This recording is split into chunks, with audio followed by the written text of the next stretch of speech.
बातमी कोल्हापुरातून। कोल्हापुरातील धरण क्षेत्रात मुसळधार पाऊस सुरू आहे।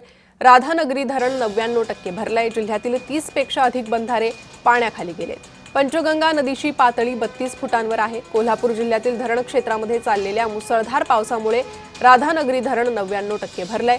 जिल्ह्यातील चित्रा जंगमहट्टी प्रकल्प हे 100% भरले आहेत। काही प्रकल्पांची ही दृश्य आहे। राधानगरी धरण 99% भरलंय। पंचगंगा नदीची पाणी पातळी 32 फुटांवर पोहोचलेली आहे। सतर्कतेचा इशारा देण्यात आलेला आहे। आणखी पावसाचा अंदाज हवामान खात्याकडून वर्तवण्यात आलेला आहे। कोल्हापुरातील ही पावसाची परिस्थिती आपण पाहतो। पंचगंगा नदीची पाणी पातळी 32 फुटांवर आलेली आहे। त्यामुळे नदीकाठच्या गावांना सतर्कतेचा इशारा देण्यात आलेला आहे। तर संततधार सुरू असलेल्या पावसामुळे राधानगरी धरण 99% भरलंय।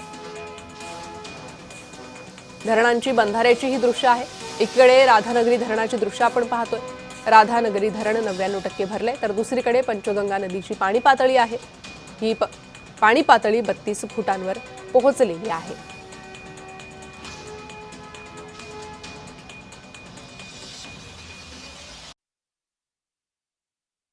80 ते 90% भरलेलं आहे। अद्याप काळंबावाडी धरण भरलेलं नाही।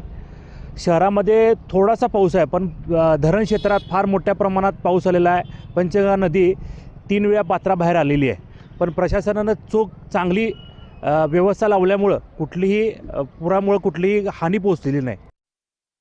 आज आपण इथं कोल्हापूरच्या प्रशासनानं जर बघितलं तर पंचगंगा नदी परिसरात ज्या ठिकाणी पाणी पूर येतो दरवर्षी, त्या ठिकाणी अलर्ट दिलेला आहे की बाबा कुठल्याही प्रकारचं पाणी वाढण्याची शक्यता आहे। पाण्याचं धरण भागामध्ये भरपूर प्रमाणात पाऊस चालू आहे, तर त्या पद्धतीनं प्रशासनाने चांगल्या पद्धतीने योजना राबवण्यात आल्या आहे। वेळोवेळी प्रशासन जागरूकतेनं ज्या परिसरामध्ये पाणी येते त्या परिसरामध्ये आणि चांगल्या पद्धतीने काम चालू आहे। बातमी नाशिकमधून। नाशकात